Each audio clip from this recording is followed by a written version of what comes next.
عزیزان ملت اسلامیہ،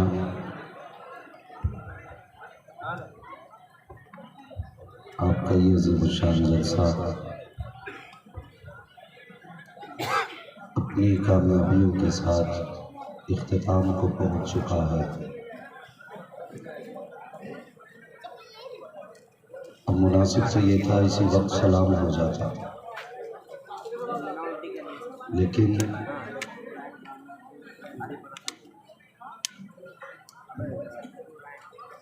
چونکہ حکم ہے اراکین کمیٹی کا بھی، میں بھی کچھ دیر گفتگو کروں گا۔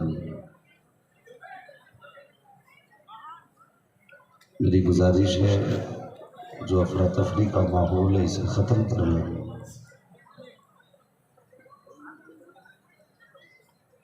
اور بہت سنجیدگی کے ساتھ 15 منٹ یا آدھا گھنٹہ جتنی دیر بھی سنیں بڑی سنجیدگی سے گفتگو سنیں۔ مجھے وقت کا احساس ہے، صرف میرا وقت قیمتی نہیں، آپ کا بھی وقت بہت قیمتی ہے۔ اسے کام میں لگانا سیکھیے اور جلسوں کو بامقصد بنائیے۔ مقصد یہ ہزاروں کی بھیڑ اکٹھا کرنا نہیں ہونا چاہیے، مقصد یہ ہونا چاہیے ہم نے اتنا پیسہ لگایا ہے، اس میں اتنا ہم نے خرچ کیا ہے تو جو آئے ہیں کچھ لے کے بھی جائیں۔ یہ نہیں جیسے آ کے بیٹھے تھے ویسے ہی اٹھ کے چلے گئے۔ ہم اپنے کارناموں اور اپنے کاموں کو اگر دیکھیں تو ہم سے غیر کئی گنا زیادہ بہتر ہے۔ اس بات کی تائید یہ ارباب منبر کہیں گے، اس قوم میں نعرے کم ہیں، شور بھی کم ہے، لیکن اس قوم میں سنجیدگی ہے، وہ وقت کو وقت سمجھ کے اس کا استعمال کرتے ہیں۔ باتیں کڑوی ہیں لیکن سچی ہیں۔ یہ ہماری قوم کا رونا ہے کہ جلسوں کی کثرت ہے، خطبہ بے شمار ہیں، مگر تبدیلی کوئی نظر نہیں آتی۔ کیا تبدیلی نظر آئے گی؟ عشاء کی اذان ہوئے کتنے گھنٹے ہو گئے؟ بتائیں گے کتنے گھنٹے ہو گئے؟ میرے حساب سے تقریباً 6.5 گھنٹے ہونے والے ہیں عشاء کی اذان کو ہوئے۔ 6.5 گھنٹے سے ہم لوگ یہاں بیٹھے ہوئے ہیں۔ برا نہ مانے تو ایک سوال کر لوں، 6.5 گھنٹے میں اب تک کتنا سبق ہم نے سیکھا ہے؟ کل کیا کرنا ہے؟ میں زندگی کا سفر نہیں پوچھ رہا ہوں، صرف کل کی صبح بتائیے ہمیں کل کیا کرنا ہے۔ ہم اتنے حساس لوگ ہیں، تھوڑا خیال کریں، وقت کی قدر کریں۔ بزرگوں نے فرمایا یہ وقت وہ کینچی ہے، اگر آپ نے اس کا صحیح استعمال نہ کیا تو یہ آپ کو کاٹ کے رکھ دے گا، کاٹ کے رکھ دے گا وقت۔ اس کا صحیح استعمال کریں۔ جلسے ضروری نہیں وہ کامیاب ہوں جو فجر تک ہوتے ہیں، جلسے وہ کامیاب ہوتے ہیں جس میں کوئی نہ کوئی مقصد ہوتا ہے۔ غیروں کی محفلیں آپ دیکھیے، ان کا صحیح ایک خطیب بعد نماز عشاء بیٹھ جاتا ہے، صحیح خطیب، جب ذہنیت بھی جوان ہوتی ہے، مجمع بھی جوان ہوتا ہے اور شعور بھی بیدار ہوتا ہے۔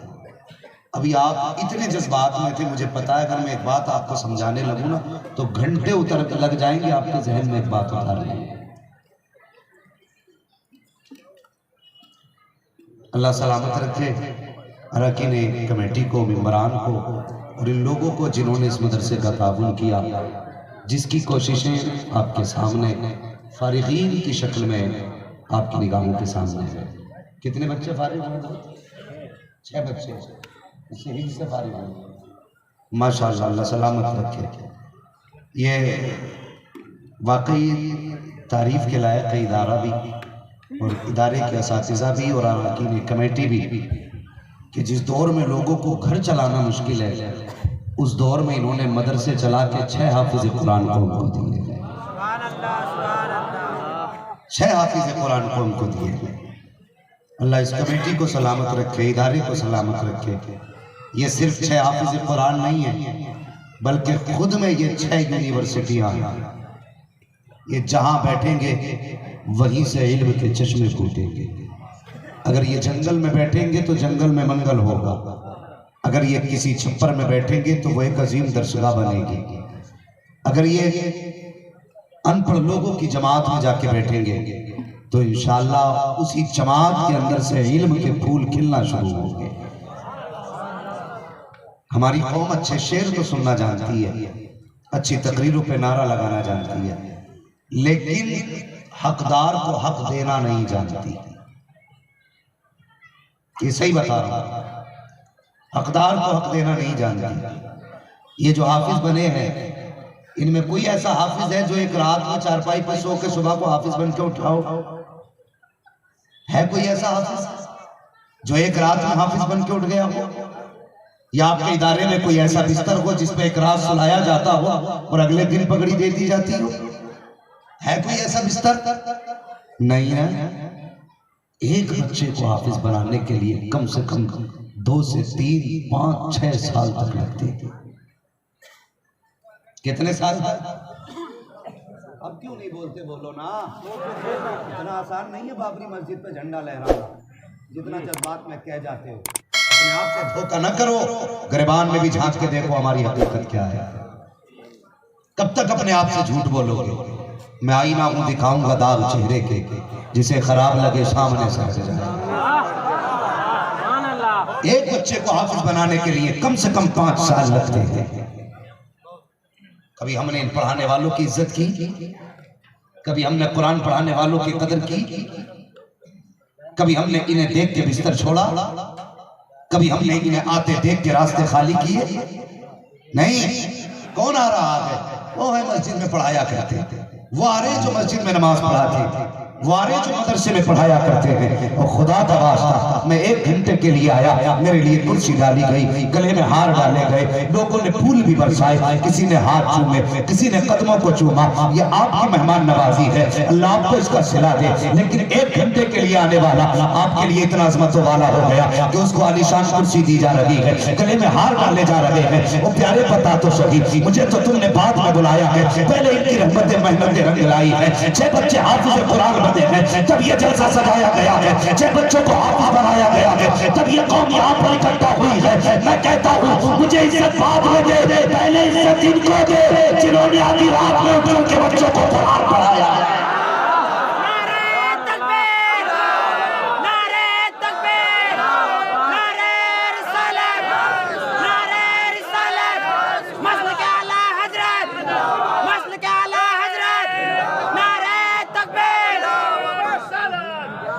تمہیں پتا نہیں قرآن کیسے پڑھا جاتا ہے؟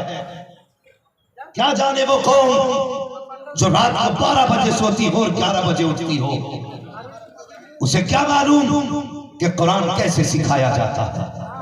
اسے کیا پتا کہ سرد جھونکے کتنے ٹھنڈے لگتے ہیں جب کبھی قرآن والے راتوں کو اٹھا کرتے ہیں؟ تمہیں کیا پتا کتنی محنت سے قرآن آتا ہے سینے کے اندر؟ یہ کہیں بھی رکھنے دیں، آپ ذرا میری بات پہ توجہ دیں، اور بات سچی ہو تو ارباب منبر کی دعا چاہیے۔ سنیں میری بات، اتنی آسانی سے قرآن نہیں آتا، بہت مشکل سے قرآن آتا ہے۔ جو قوم رات کو 12 بجے سوتی ہو اور صبح کو 10 بجے اٹھتی ہو، اسے کیا پتا 4 بجے کی ٹھنڈی ہوائیں کتنی سرد ہوتی ہیں۔ ہم نے کیا جانا؟ گرمی لگی تو ہم نے کمرے میں اے سی فٹ کر دیا، اے سی چلایا، گرمی میں کمبل اوڑھ کے سوئے۔ کیوں جی؟ کہا ہم گرمیوں میں بھی سردی کا مزہ لیتے تھے۔ یہ مزاج ہے ہمارے، ہم گرمیوں میں سردی کا مزہ لیتے ہیں۔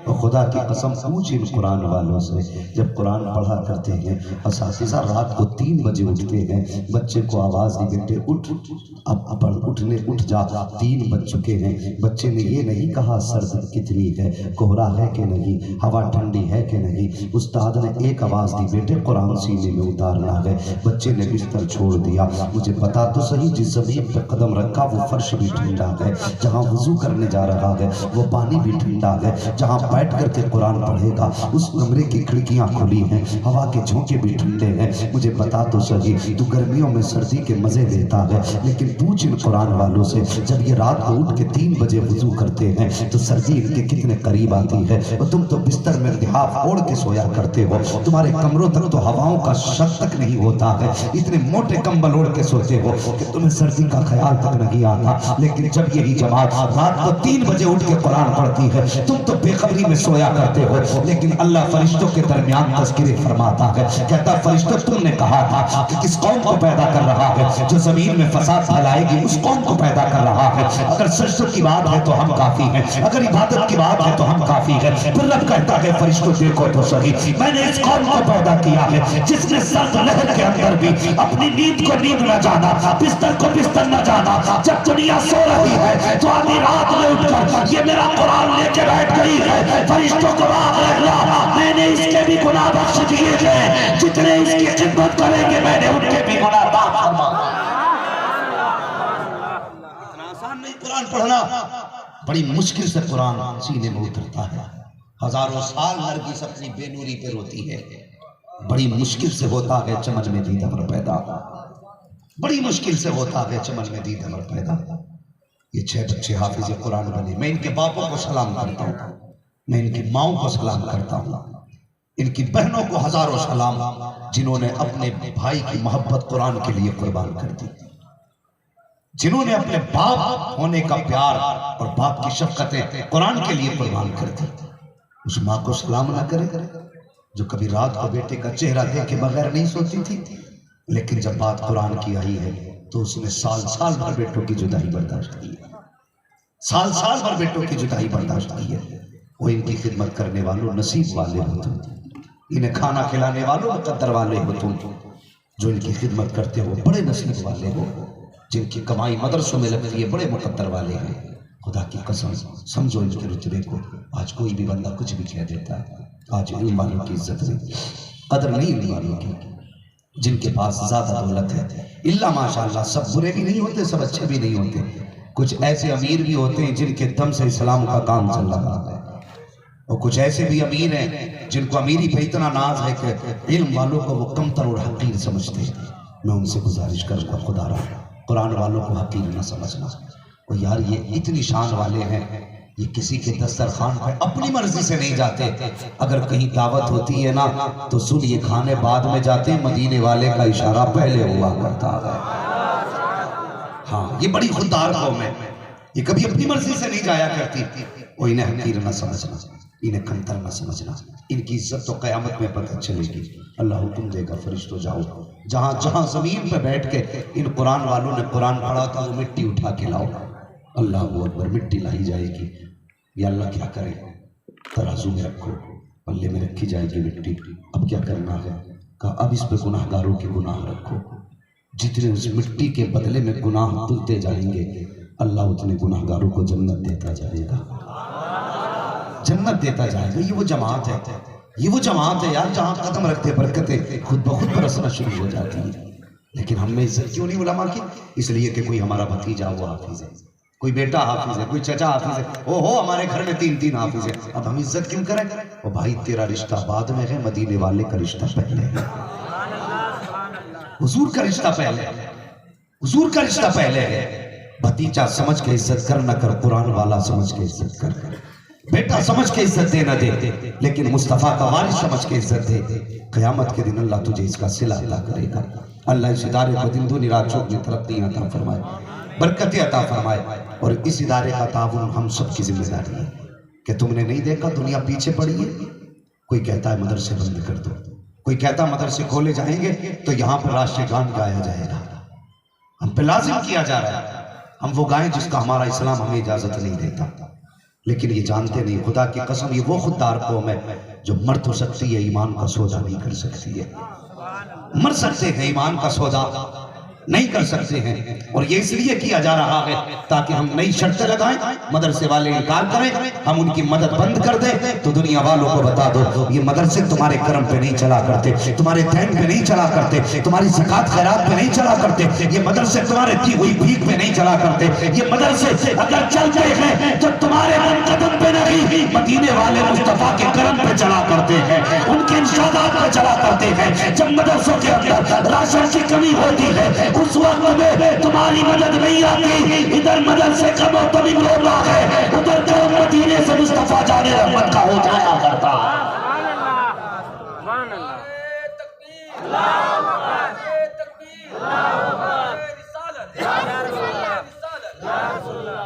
خدا را بہتر کرے حالات، مدرسوں کی ذمہ داریوں کو سنبھالیں، جہاں جہاں ادارے چل رہے ہیں اپنے اپنے اداروں کی دیکھ بھال کریں۔